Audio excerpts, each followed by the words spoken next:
Hi again then guys, and welcome to, of course, another tune setup, a circuit setup in particular for Gran Turismo Sport, and this is the last of all of the 1.29 cars that we had in the most recent overall update, not the smaller patch, which was, of course, 1.3, and we're rounding it off with the Mini. The Mini Cooper S, I would say probably the most beginner-friendly car of the whole pack, not too surprisingly.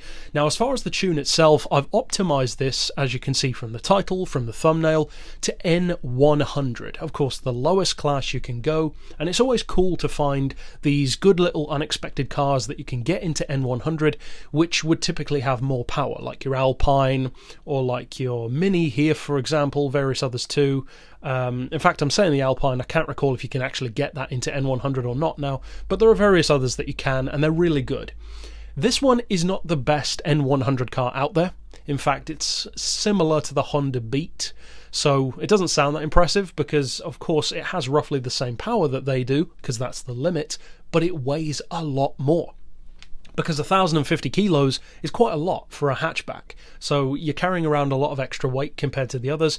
However, as far as the upgrades themselves go, I'm not sure if you can get it down to N100 already.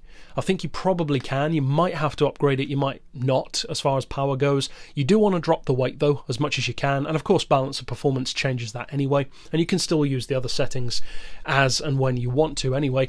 Traction control we've got turned off. You really don't need it with this car, especially being front-wheel drive.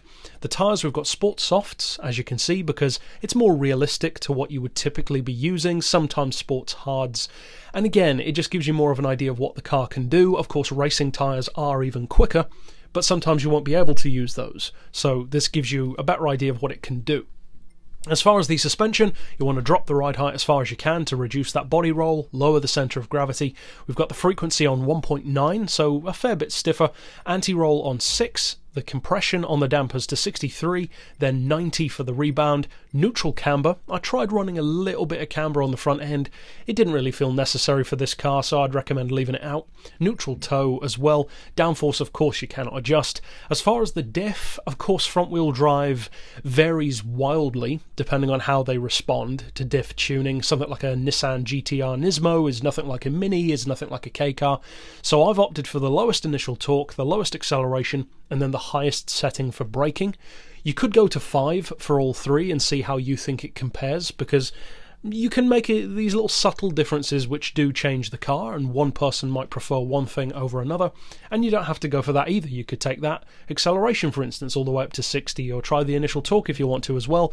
Mix and match, find what works best for your driving style, and it's pretty easy to just come back and set it to this if you find that it doesn't work as well.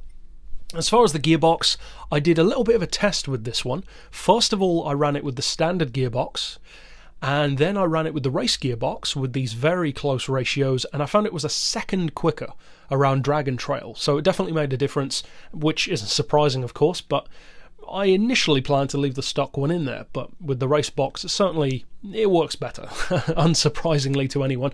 So for the auto setting, you want to go as low as possible. Then for the individual gears, I'd recommend having first all the way to the right, so it's as short as possible.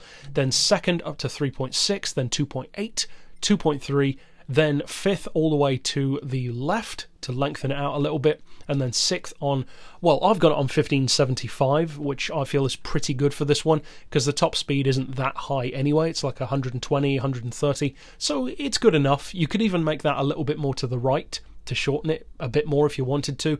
And then the final drive we've got on 2375, and again, you can adjust that back and forth if and when you feel like you need it, depending on, of course, the track, and if you need to have any kind of top speed or just pure acceleration. So that's it for N100, and of course you could increase the power to N200. I think you can get it up into N300 as well. So just adjust these little things if necessary. Of course, you could go for race tyres if you wanted to try something different, etc, etc. But what you want to see, of course, is what it can do in action.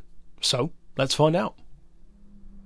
Now, as I said just now, I tried this car around Drag and Trail a couple of times. I would drive it, then change something, then drive it again, change something else, and I found that each time it made it that little bit quicker. And in fact, sometimes it was more than a little bit quicker. Now, my first run was a 2-minute 12, which isn't very good. There are lots of N100 cars which are quicker than that, so it initially kind of put me off doing a tune for it.